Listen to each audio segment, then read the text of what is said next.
Hey, boo. Hi, babe. Let's do this. Okay. Deer History Part 2.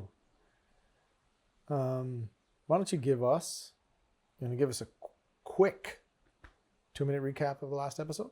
2 minutes? 2 minutes. For anybody that just give them the highlights, anybody who wants to watch it, they should just go back and watch it. Sure. I do want to open with saying we did promise that we were going to get to deer on Diamond Head on Lēʻahi. So we're going to get there. We're going to get to 1913 when a rogue herd of deer running all over the slopes of Lēʻahi and in Kaimuki town. Yes. But a quick recap, and then I would love to spend a little bit of time clarifying and even correcting some of the stuff that we talked about. Last time was just so broad, and I think some of the stuff are really juicy to kind of revisit. Okay, go. It's like a little bit of a... Okay, recap first. Go. Recap. So we just did Deer History Part 1, which is kind of chronicalizing what happens in India in 1868, bringing access deer all the way to Molokai, to Pala'au, on the King's lands in Pala'au. And who did it? That fricker. And then that takes us all the way up to the first large-scale cull on West End in 1898. So that's what we covered, and then that was a whole winding tale, and there were lots of different it was amazing players. And interesting, and there was reindeer and opium and all kinds of cool stuff if you want to go check that episode out. Yeah. Okay. What would you like to, because you are always like to be correct. I try, we can never It's impossible. be totally, yes. It's impossible. Is there anything you would like to correct or I would update? love to revisit, clarify, correct. Just maybe 3 things. Which one? The first thing maybe you could do one. But they're so good. Okay, go. First thing that I would want to talk about, just to welcome people into giving us show notes, is guns. Oh, okay. I know who did this. Yes. I don't know nothing. I know a little bit about guns now. Got it. I've never shot a gun. Big, bad secret of mine. Yeah. I don't have to. We have an amazing team. But a viewer sent in a comment, Luke S., apparently a gun nerd, and let us know that we didn't know what kind of guns we were wondering what kind of guns they would have used in 1898. And he sent in possibly a Winchester model 1885 single shot rifle. Okay. So we added it to show notes. So I just wanted to bring that up to say these are kind of broad. We're weaving in all kinds of stories. Maybe there are people who are way smarter than us and know way more, and we can put those into show notes. The show notes can be something that live forever and we can living. update. Yeah. We really encourage anybody to send those in.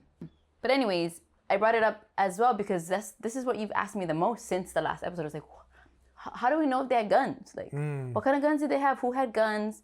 And so I just tried to summarize it, but most maka'ainana, commoners, lived outside of the cash economy well into the 1800s. So they just didn't have access to cash to even buy a gun, right? So in the 1850s, I went and did a little research, and your rifle revolver could run from $16 to $25. Jesus. A civilian Colt revolver, $25 in 1850, which be that's a handgun. But it'd be about $1,000 today. But it could be $1 million to someone who's only rich in kalo and fish and kapa. Got it. And so I think there was access to cash was mixed and regional.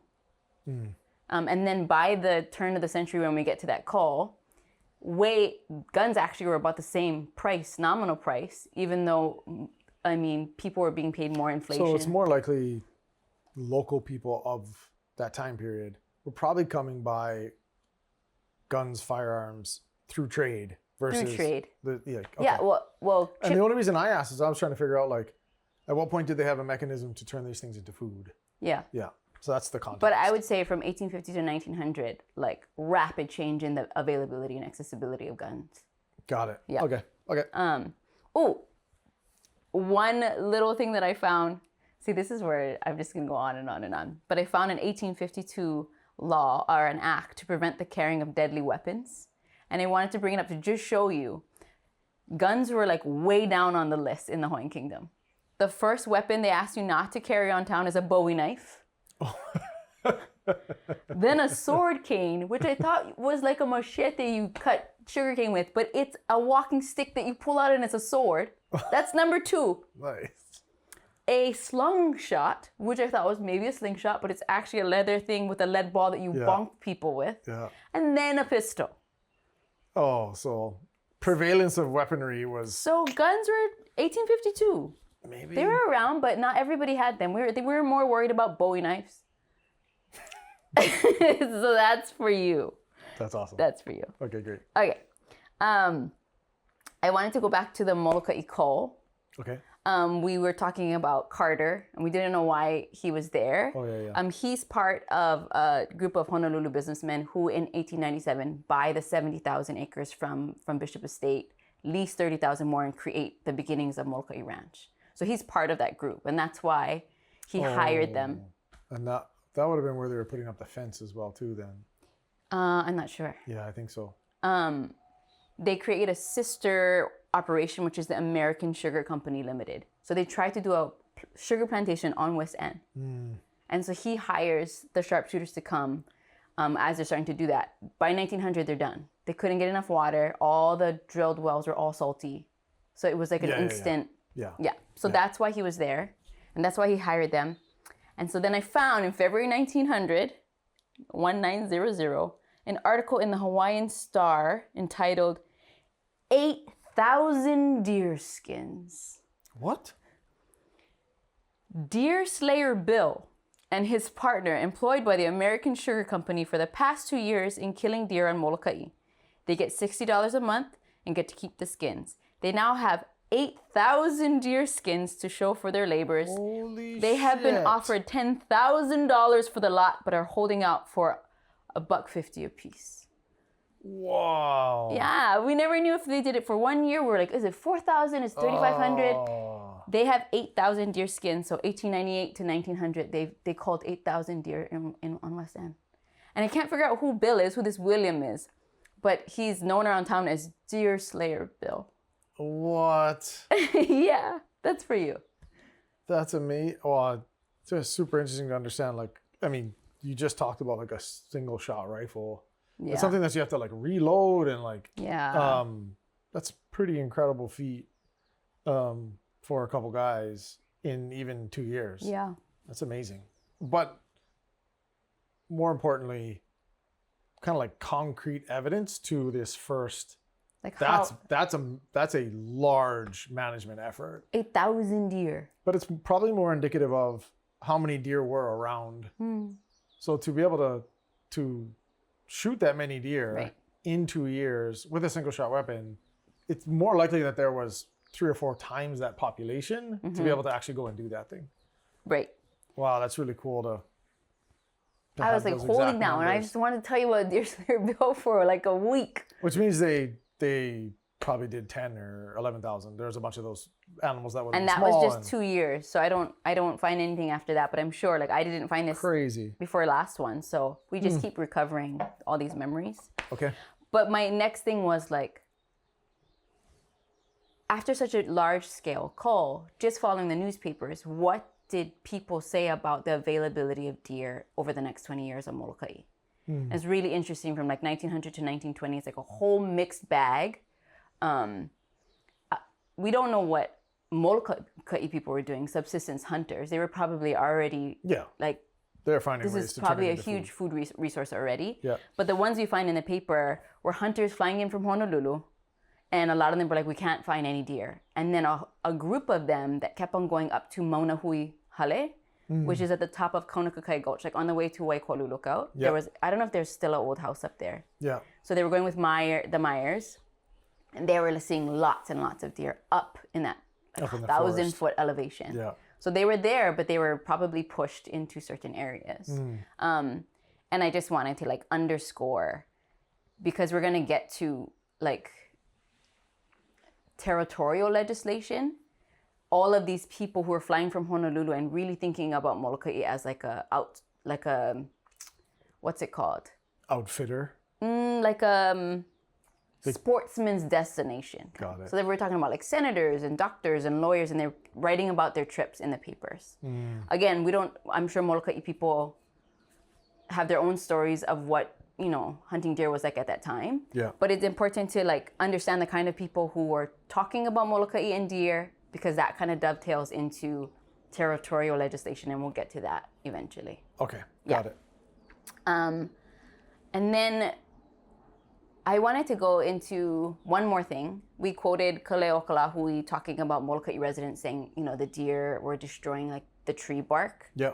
And we talked about that, and then we had a conversation, and I was like, we know that deer eat mostly grass. Yeah. So you were talking about rubbing, and then you're like, there's probably goats in there as well. And then I went and looked at goats, and goats were introduced well before deer. Yeah, 78 by Cook, 1790 by Vancouver. We don't know when they get to Molokaʻi exactly, but by 1858, I see them in the papers. And then the cows were still able to get up into the forest until 1900, until that fence was there. But I wanted to talk about it because even though it was probably the impact of all of those species up in the forest, we do know that deer mostly eat grass, axis deer, but they do damage trees. Yes. And so I went and like pulled up that rumen sample study that we looked at however many times. And we know that a rumen sample is like what they're eating, what's in their stomach. In their old pool. Yeah.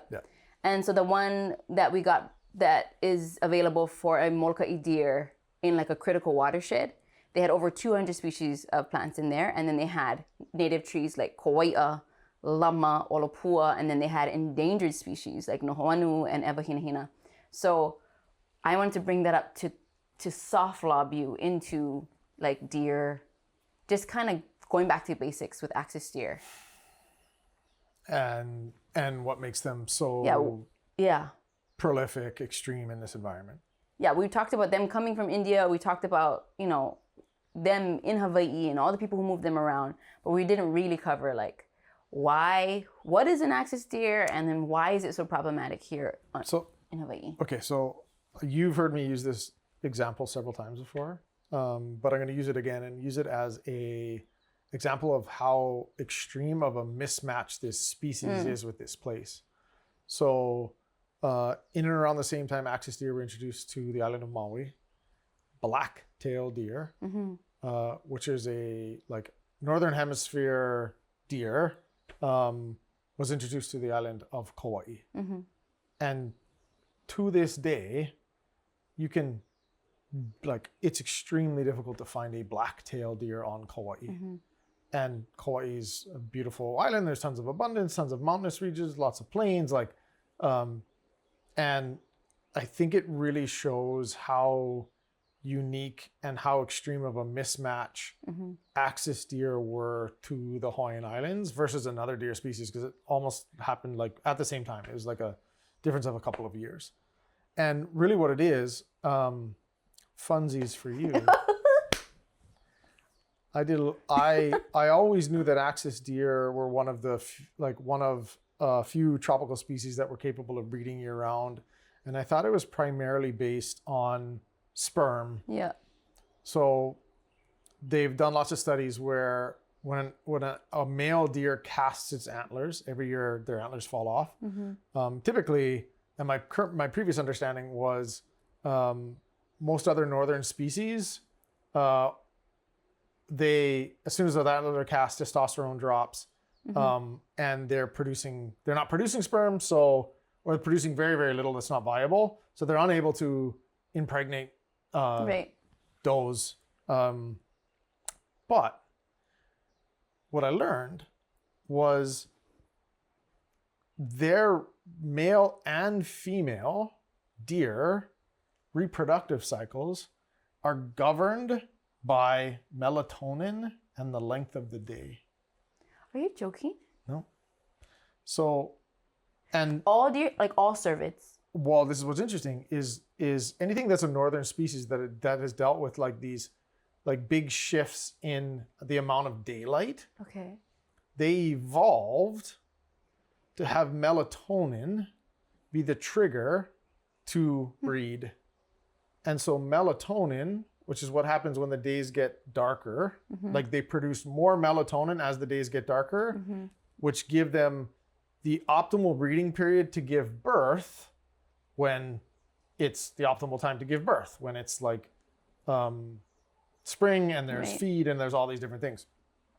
So much so that a lot of deer farmers will use melatonin as an injection to encourage estrus in the does. So, but they did a study a year and a half ago with axis deer in India, and they tried to give them melatonin to introduce or like change their estrus periods, and there was no result. So axis deer, because they're from India and like are subtropical, very, very close to the equator, they did not develop this like evolutionary process where melatonin governs. Oh, so they don't respond to it. Yeah. So cool. So all of that to say is the summary of that is axis deer, both male and female, can breed year round. So it's not just the male sperm viability, it's also that the does are capable of being an estrus year round, which is, again, a black-tailed deer evolved in these northern environments. He evolved, like they evolved in that reproductive cycle that's triggered by melatonin and the length of the day. They live in a 12-month cycle. Yep. Axis deer live in like an 8-month cycle because gestation is every 238 days. Basically, like 2 to 3 months later, like that doe can be pregnant again, but as soon as 7 months, their offspring can then be pregnant. That's when they're sexually mature at 7 months. 7 to 8 months, they can be holy as early as 7 to 8 months. So the blacktail axis deer comparison is just a great comparison to the extreme mismatch of environment, like of species to environment. Right. So these like really short gestational periods is axis deer also evolved with arguably like the most prolific predators on the planet, which is cats. Yeah. So they evolved with leopards and Bengal tigers as their like primary food source. And in doing so, a lot of what everybody knows as these animals being like extremely intelligent, funsies, I learned that they can differentiate alarm calls from other species. So you already know that they like pair up with other animals. Right. So in India, they pair up with like myna birds, and they pair up with monkeys, and they pair up with this other like large bird species. What is it called? Langurs, is that the monkey? Yeah. But they did a study a couple of years ago, and axis deer can listen to the alarm calls of the monkeys and the birds and respond to the different stress levels. They can recognize the language of the other animal. All of that to say, like the predator that they evolved around required like extreme intelligence to survive. Yeah. So you take animal that can breed year round, that has like really like is pretty extraordinary in terms of like how it can adapt to its environment. We now know that they like team up with both myna birds here, but egrets. So now we know like they team up with egrets in Hawaii, and that extreme mismatch is really what's driving the impacts we see in Hawaii. Yeah. Does that answer your question? Yeah. Or is that like, I think, set the stage appropriately? Yeah, I think there's a lot of general stuff that we say about deer, but the really juicy stuff, not a lot of people have heard it. And so I never, I mean, those studies just came out a year and a half ago, you said? So that's super cool. Yeah. I think my favorite tidbit that like I learned from you, and that's just from like your experience of working with them over the years, is that they look up. Can you tell us, can you tell me about it? Well, the two primary predators are Bengal tigers. Yeah. But the second is leopards. And leopards prey, like attack from trees. They're prey animals that like work from the trees. So you can see, especially when they're in herds, the outer portions of the herds are most often like looking forward and like checking, and there are sentries. But the middle of the herd most oftentimes, especially in dense cover, will be like, you can see them like looking up. They evolutionarily like are still looking into the trees. Even over 150 years later in Hawaii, they're still looking to see if there's something, which makes them, like, just an aside as a recreational bow hunter, like makes them extremely difficult to hunt from a tree stand. Because whitetail and other deer didn't develop this like prey response to like look up and like be threatened from above. They're amazing animals. They are. One more thing I would love you to like underline for us is the way they eat, and then how that translates to the impact they have on our ecosystems. Got it. So or pastures, our agriculture systems. Yeah. So deer specifically, they don't have. They're unlike us. They don't have like a set of teeth. I didn't know this until you told me the other day. Really? Yeah. So they have a hard palate. So wild. On the top. It's just like a hard, like it's like a hard gum palate. And then they have a row of teeth on the bottom. And when they chew, when they graze, they're actually grabbing onto it, and like, so if it's the teeth on the bottom and the hard palate, they're like grabbing onto it and like tearing it and ripping it. So what ends up happening is it's fine when the grass levels are, 2 or 3 feet high. They're always typically grazing the top of the grasses because that's where most of the nutrients are. But when there's new grass, so specifically in like some of our drier areas where there's new grass, and their lips they have tiny little lips compared to a cow who has giant lips. They're able to basically graze brand new growth, but when they graze it, they grab it and they tear it out by the roots. Yeah. Which means any of the established grasses or native species or anything else that's in regrowth in our understory or in our pastures, they denude those landscapes to the ground. They create. Whereas the cows, you can see all those tufts everywhere. Yeah. It's really difficult for a cow to like graze something all the way to the ground.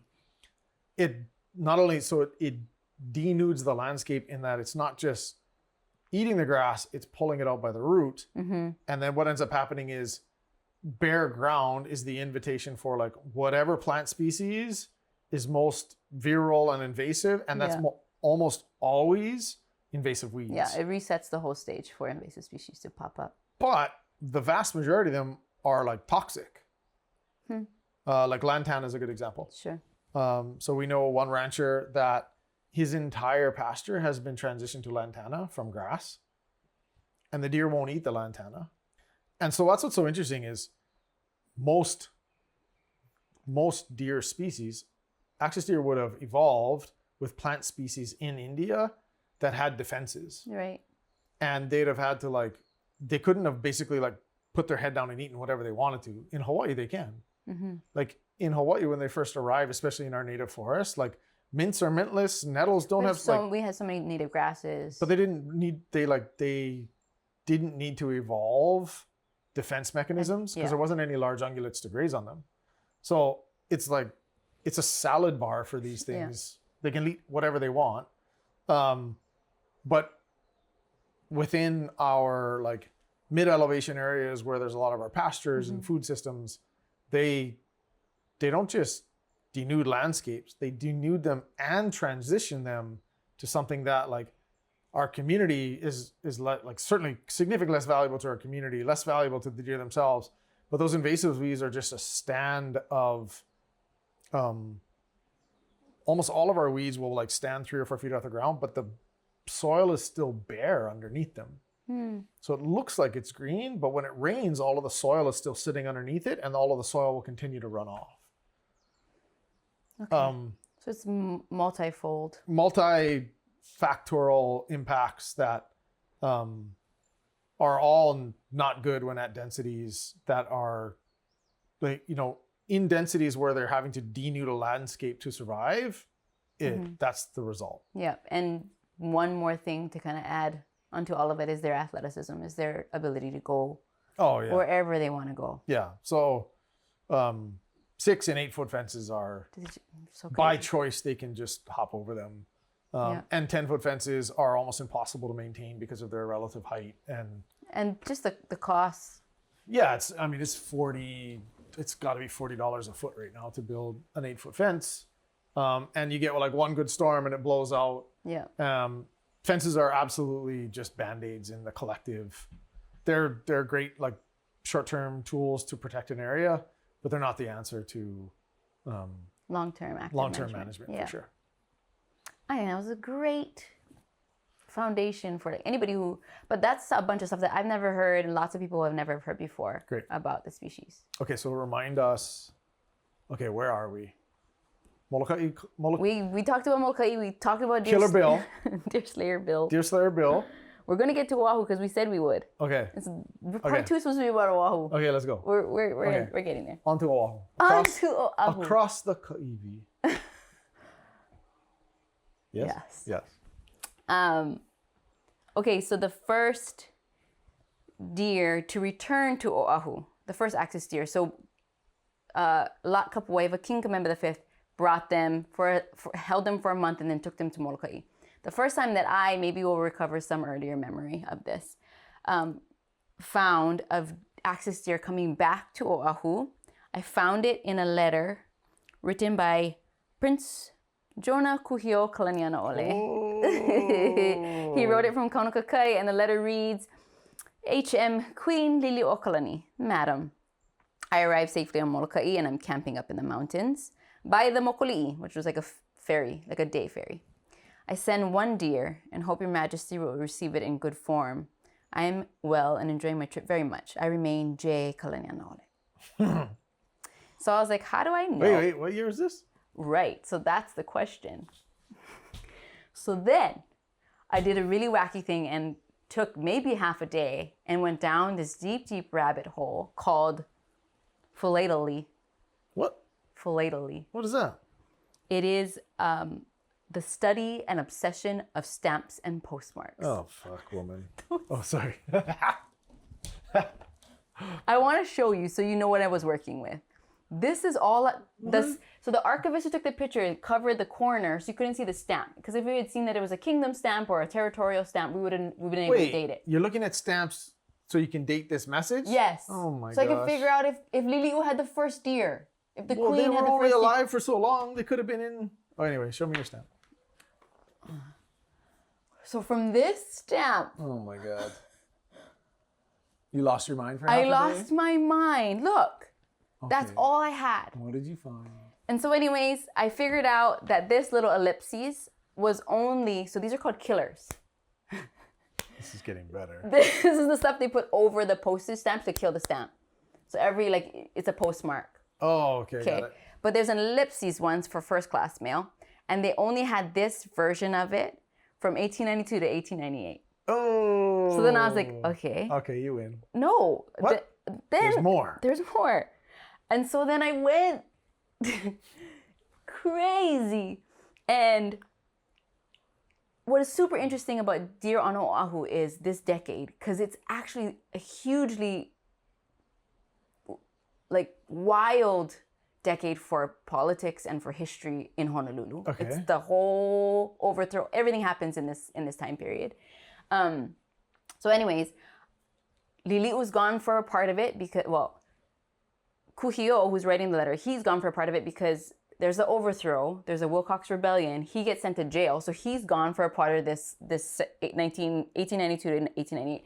Liliʻu goes to Washington to try and stop all the annexation. So all this stuff is happening. Yeah. So there's only so many years where he was home in the summer. And then I went and followed his life, and he was crazy. He every weekend, he was playing football, he was riding a bike around the island, he started a mini yacht club of little yacht boats that you race, derbies, foot races around Kapi'olani Park, swimming every single weekend. And so there was only one summer where he got on a boat and left for 3 months. Oh, you actually know when it is. Which is 1892. Wow, look at you go. Look at you go. Good job.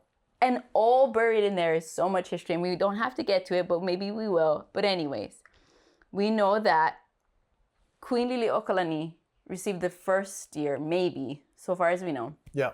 Since Kapuaiwa brought them in. Or Hillebrand brought them in. Okay.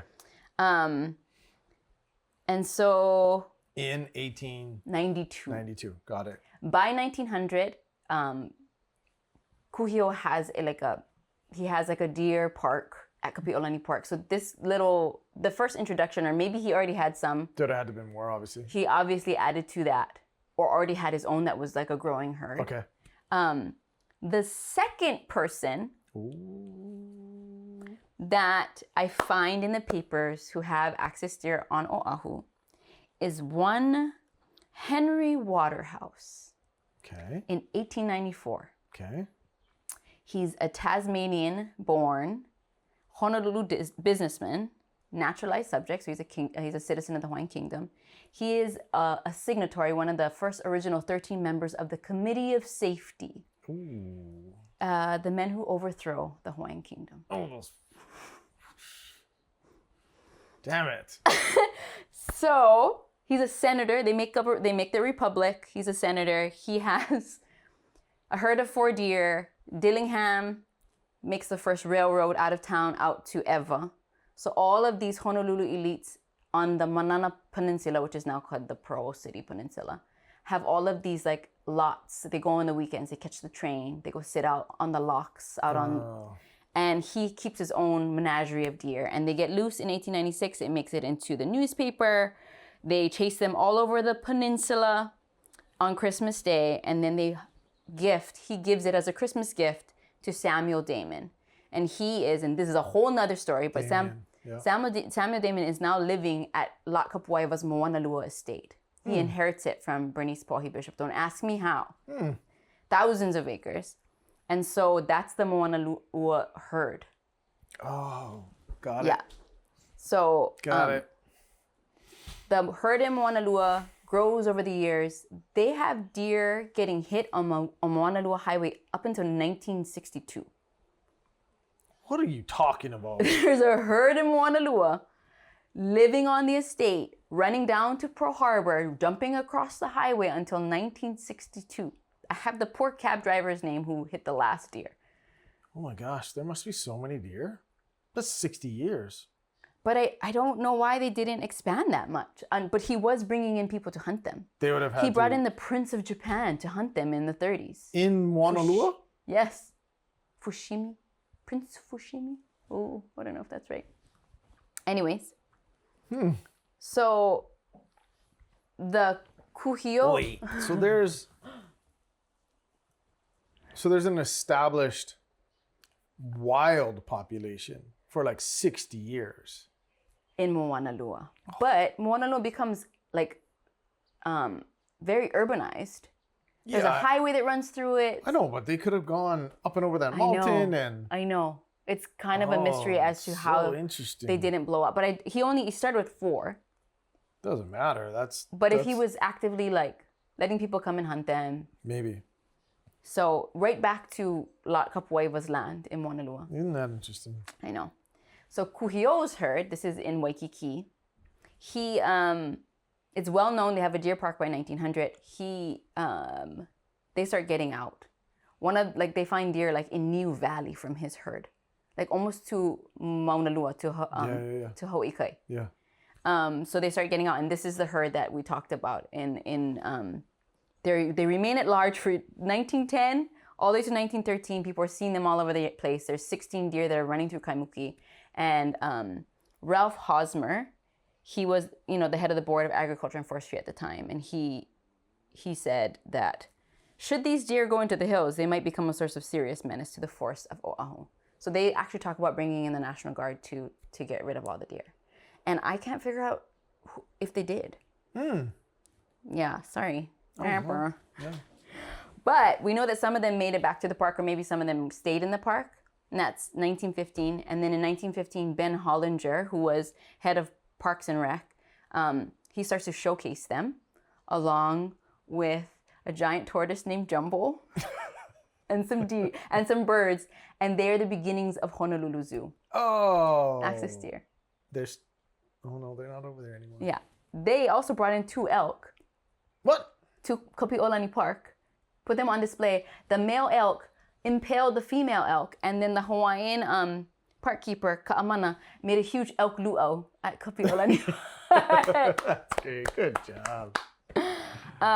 So anyways, the Oʻahu chapter is interesting because you see civilians, they're treating them as like pet deer. You have royals, and then you have Honolulu elites that have these exotic pets. I mean, for context for anybody listening, they're as like a single animal, they're so smart. Like you can turn these things into dogs. Like we knew people on Molokai that would have like deer living in their house and like walking around, and like they're so smart in as single animals. So they're actually very easy to habituate. I am shocked. I am honestly shocked that for that extended period of time in multiple locations, like assumingly moving around unfettered, like they're... Yeah, but I have to imagine it's just like the urbanization of Oʻahu. Yeah. 100%. Like, but it's crazy that they didn't get into... Think of like... There was one... Like the back of Manoa goes to... Yeah. In 1927, a deer lands on a Model T Ford, like through the roof of it. What? What are you talking about? There's this guy who's driving, and I'll put it in the show notes. But it lands on, or maybe he bangs it and goes into the roof of his Ford. Anyways, on and on it goes. I had a deer jump on top of one of our trucks one time. Oh my! It's pretty amazing. Okay. Wait. So, where are we? We're on Oʻahu. We're on Oʻahu. We're just... It's the 1900 to 1920-ish. Okay. And I think it's... And everybody's relative relation to them on Oʻahu is they're... Exotic pets, or you fly on a... Well, you'd catch a boat, and then by like 1924, you could maybe get on a plane to go to Molokai, and that was called the Deer Isle in the newspapers. And so I think that's important to understand what Honolulu people thought about deer as we start to look at like legislation around it. Okay. So that takes us to the 1909 Territorial Legislative Session. Okay. Tell me more. Tell you more. Okay. So this is a territorial. So we're going to go kingdom. There's a little provisional government for a little while after they overthrow us. Republic of Hawaii, Territory of Hawaii. So 1909, it's like a baby government. And they have huge things to talk about that year. They're introducing income tax to reshape the whole territory's labor and immigration. They're redistricting. They're drawing all the county maps. The most heated debate at the 1909 While they're legislative trying to session figure out income tax? was deer scraps. Full-on scraps. Senate Bill 67 to put a closed season on deer shooting on Molokai only. Well, they're the only ones who had it. I guess Oʻahu had it from March 1st to September 1st of each year. That's a long time. It's a long time. And it would have just passed and nobody would have said anything. But we had 3 members of the House, 3 Hawaiians, who caused a ruckus. All right. We had Kaniho from Kohala, we had Nakaleka from Halawa, Molokai, and we had Waiwai Ole from Wailuku, Maui. And Kaniho says, the damage done by the deer to the forest overbalances any good that might result from the presence of sportsmen on Molokai. So then they're starting this whole debate, and Kaniho gets in trouble because he keeps on, you can only talk so many times on a bill, and they're like, bruh, enough already. And one of the papers says, Kaniho and Nakaleka declaimed the bill as if their lives depended on it. So there's just this misalignment of outer island like members of the House who are like, no, you can't protect these animals. We have to be able to like malama our agriculture. We have to be able to hunt. And people on Oʻahu are saying, oh no, we're gonna have closed season. We're gonna protect them as a game animal. We're flying over there on the weekends. Here the models go. Cohen, one of the members of the House, said this was a joke. I don't know how to say this. Douthit. This is a really interesting line. I'm going to read it. And it went into the paper. He supports the bill and he says, every state in the Union and every government in the civilized world protects deer. Oh. So we're getting... you should say that again. I don't want to because it's so rude. He says, every state in the Union and every government in the civilized world protects deer.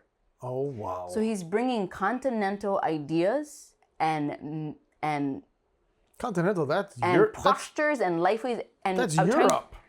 Yeah. That's the king's deer. That's starting way back there. Yeah, and now they're trying to apply it here, and they're laughing at these statesmen as if they're uncivilized to say, like, wait, I don't know if this is a good idea. Oh, wow. So this is the beginnings of a government, the tensions in government of how to deal with these animals. Yeah. Bill gets passed, 1911. Governor Freer vetoes the bill. Oh. His veto message, the preservation of the forests of Molokai. The preservation of forests on Molokai is a matter of the greatest importance. The Senate passes the bill over the veto into law. Oh, shit. Yeah. So then, 1911 legislative session, George Cook from Molokai shows up. The papers say his first legislative move after selecting his desk and taking his seat was to introduce a bill to repeal the deer protection law. All right. He's not successful. He comes back multiple times to the legislature, mainly to take off protections on hunting deer. Oh, interesting. And then we kind of discussed this week, but in the newspapers, we see a closed season for deer on Molokai until 1993. That is crazy. Obviously, that's just what the papers say. Subsistence hunters, we're not gonna like worry about what everybody's doing. Yeah. But at the government level, DLNR is announcing in the paper, you guys can go 4 weekends in March this year, and you all get $1 each. I was a little girl in Molokai in 1993. Yeah. So that's how long the legacy of this era continued to play out in 80 plus years. Yeah. Wow. Yeah. So that's crazy. That's what I have for Oʻahu deer history. It really took us 80 years. And there's no way, like with how we understand population dynamics now, like there's no way in that period there wasn't like a period of drought and then a die-off. There's no way there wasn't like clear indicators of their like collective impact to community and forest and like and I'm sure there was lots of subsistence hunting going on one way or the other. But to leave in 1993, there was only 4 weekends you could hunt them. That's crazy. 8 days. That's crazy. And you could take 1. That's crazy. The bag limit was 1. Wow. And today, there's obviously... And this is also being, informed by the continent's legacy of deer and commercial hunting, all of those things. So they're just like mismatching, just like species and environment, they're mismatching continental thinking about cervids and I'm trying to apply it here. But... as non-native species. But through that period, the deer isle or this like this hunter's dream for all of the folks on Oahu. I hate to say those kinds of things because it's so like... No, I know, but that's what it is. They also were subject to those closed seasons as well too. Again, they think they know a deer and what you should do with deer and how you should manage deer. But they know they're doing that from another island. They're not... Yes. Yeah. And they want the deer there when they're ready to fly over or float over and go hunting with George Cook. So there's all these different things going on. And so I think Honolulu is interesting. I thought it was going to be a little blurb because I was like, I only, for a long time, just knew that there was a herd loose in Diamond Head. But to understand some of the thinking that was coming out of Honolulu at the time, it really sets the stage for the kind of management strategies we see for decades. They somehow avoided catastrophe. Yeah, I didn't even really think long about. I just was like, oh, good, they didn't spread. That's like 60 years, something there. That's amazing that somehow they got rid of them. Over 70. Yeah. There is no indication of like, you don't see any narrative around like, and now there are no deer left. Like when they talk about they talk about almost like this like crazy thing, this mystery, like, oh yeah, the Moana, every now and then you'll see a Moanalua deer like cross the road. So I think they were very rare by the 60s. But there's article after article of people hitting them on Moanalua Highway. That's crazy. I know. I was way more fascinated about Kuʻu's herd just because where they were, like what happened at the time. What do you mean? Like they were probably moved to Kapi'olani Park pretty quickly because he inherited Uluniu, which is like right by the Moana Surf Rider. So I don't think he would have like kept them at his house. He would have probably kept them at Kapi'olani Park. He was raised by Kapi'olani and that whole estate was there. But they had like Wilcox Rebellion after overthrow at Kapi'olani Park. The deer were probably in the fence over there. Like that's what I was just like, I know it doesn't matter. But for me, I'm like, dude, they were at the Wilcox Rebellion. They were at the Battle of Diamond Head. The deer were present. They were watching it all go down. Oh. A.W. Carter was in the Battle of Diamond Head. Oh. He wasn't a royalist, I'll tell you that much. Anyways, so. That's pretty amazing. And so that takes us to what we're calling like 1960s? Is this where like... We're 1920. We're going to go to Lanai next. Oh no, but the Oʻahu story has taken us kind of through 1960s and those deer being in Moanalua and like eventually both Moanalua and Diamond Head Kapi'olani, like they fade into memory. Yeah. So the deer were in the zoo. I don't know how long they were in the zoo. Okay. Yeah. Okay. All right, you ready? For what? If you had... You can let me do it again. If you had... 3 minutes. 3.5... 30 minutes. If you had 3.5 minutes to... Unrelated to deer. For something that you found so interesting that you just couldn't resist When I saw Henry Waterhouse's face... Wait, who's that? He's the guy who has the herd on Manana Peninsula. Yeah. Okay. Because the Committee of Safety, there's like a picture of all their like baseball cards. The Company of Safety? Committee of Safety. Committee of Safety? Yes. Oh. So when I saw him, I was like, oh. And you know, I try not to do it because it... Wait, because you already recognized his face? Yes, he's that skinny guy in the card set. There's 13 of them and there's a picture. I will link it in the notes. Okay. And I was like, that's the guy. And I just was like, oh, rat bastard. You know, I try not to because it really stops me from like being able to like... I know, but it seems reasonable. Research. But I think if nobody knows what the deer witnessed at Kapi'olani Park... This is your in. What did the deer see? You can make a whole movie about the deer watching it all go down. If the deer was at the side of the park, what would he have sawn? I can't go into like a lot of detail. I don't have a doctorate on like all the reasons why the overthrow happened. Okay. But the Committee of Safety is the annexation club. They start as the Hawaiian League in the 1880s. No Hawaiians. Non-Hawaiians. Yeah. Their secret oath was to protect the white community of this kingdom. Oh. That's the Hawaiian League. And they were made up of American, European descent, and they had varied citizenship. So some of them were citizens and some weren't. They controlled the Honolulu Rifles, which were 2 volunteer militia. And that's how they got Kalakaua to sign. So right before Queen Liliʻuokalani, her brother, King Kalakaua, signed the Bayonet Constitution.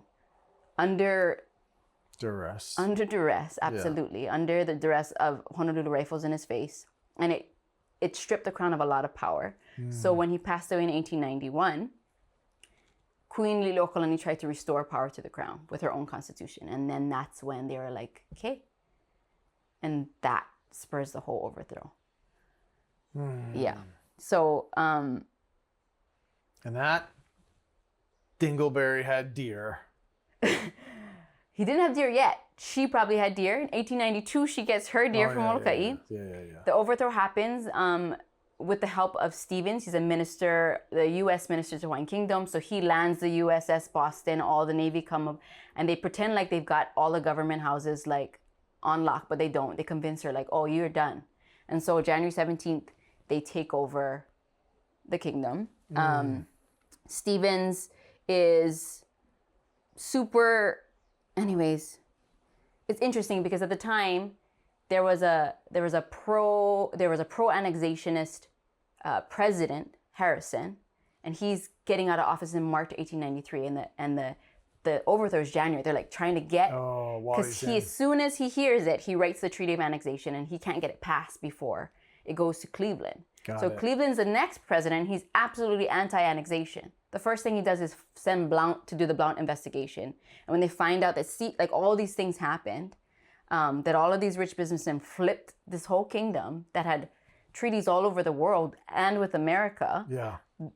The whole thing like lost public popularity and support. And so it stalled for 5 years until McKinley became president, Spanish-American War, and then they did the Joint Resolution. Oh, got it. So all of this is happening. The Wilcox Rebellion that I'm talking about was 2 years later, and they bring all these guns in. To Waikiki, right by Kapi'olani Park at Bertleman's house. This is the Battle of Diamond Head? So there's the Battle of Diamond Head, Kamo'ili'ili, and then one in Nu'uanu and Manoa.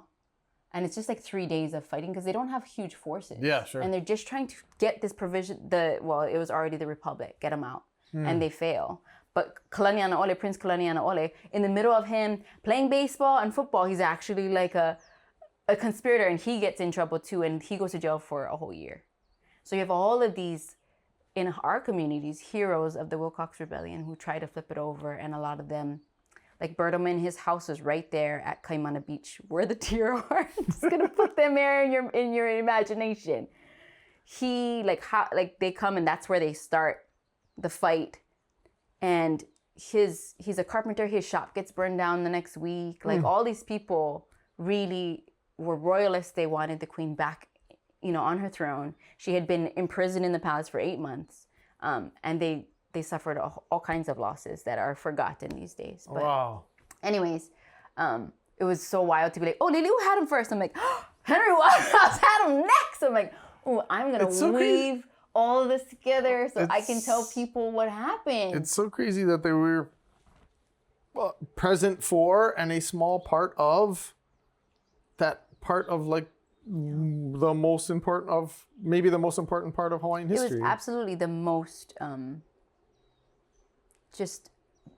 political upheaval we'd ever and will ever I had no idea experience. But to just like line it up, so I was like, ooh, if Jacob asked me, I'm gonna be like the Wilcox Rebellion. They were there. Wow. But all of that to say, I was so mad and so sad. Yeah. It always is really hard to read all the history, as much as I try to get through it and I try to like make it palatable. It's humongous and hard. For funsies. Oof. How long have we been going? Who cares? Who is in this time period? Because we're talking about, this is a deer conversation. Oh gosh. In this time period, who is your, doesn't have to be deer related, who is your favorite person and why? I'm just going to say Kuʻu because I always just didn't really think about him. Can you explain a little bit of who he is? He's Prince Jonah Kalanianaʻole Kūhiō, and he's the queen's, so he was adopted by Kalakaua and Kapi'olani. His father's actually Pi'ikoi. His mama is Victoria Kekaulike. You can correct it. I will. Sorry. Anyways, they get adopted, him and his brother, David Kwananakoa. So the monarchy is overthrown, and there's still princes into this, so he becomes a senator. His legacy is the Hawaiian Homes Commission Act of 1921. Yeah. He's the only royal that actually serves in the Senate. So I always thought he was just like,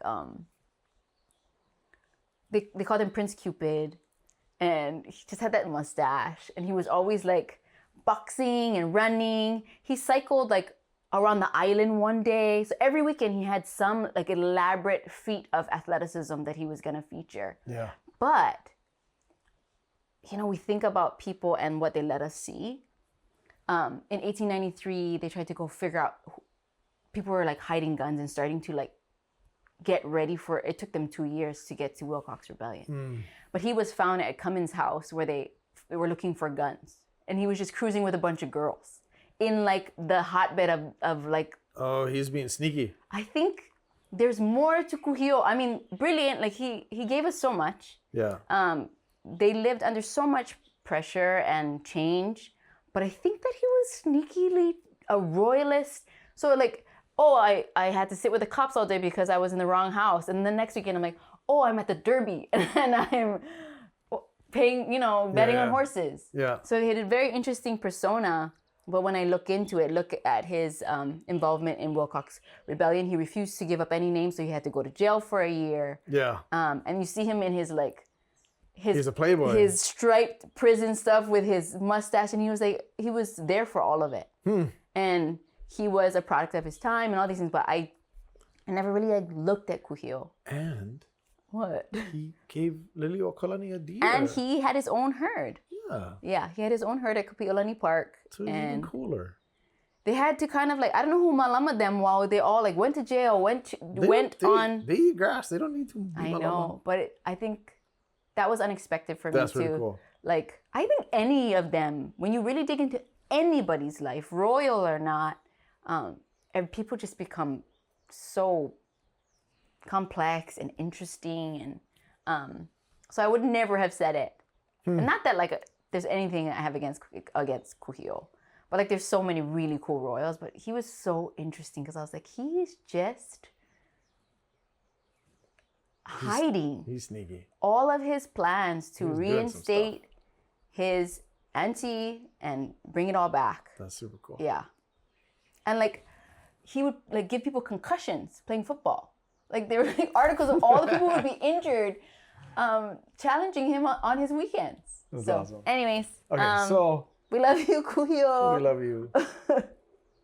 Deer in Diamond Head. That's the synopsis. They came. They saw all kinds of stuff. They witnessed it all. They witnessed it all.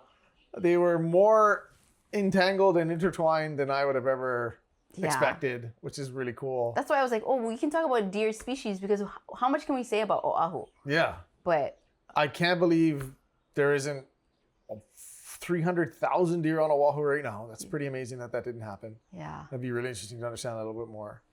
And so that kind of wraps this one. Where are we going? Where do you think we're going next? We are going to Lanai. We're going to Lanai. And Lanai is its own whole universe. But again, for context, we kind of took Oahu through the 60s. We heard about, these closed seasons for 80 years, all the way up until 1993. Yeah. Which is just crazy. Mm-hmm. Which will include, we need to understand how Lanai was included in that, what it looked like, who was involved. Oh my gosh. They had seasons and they were wacky.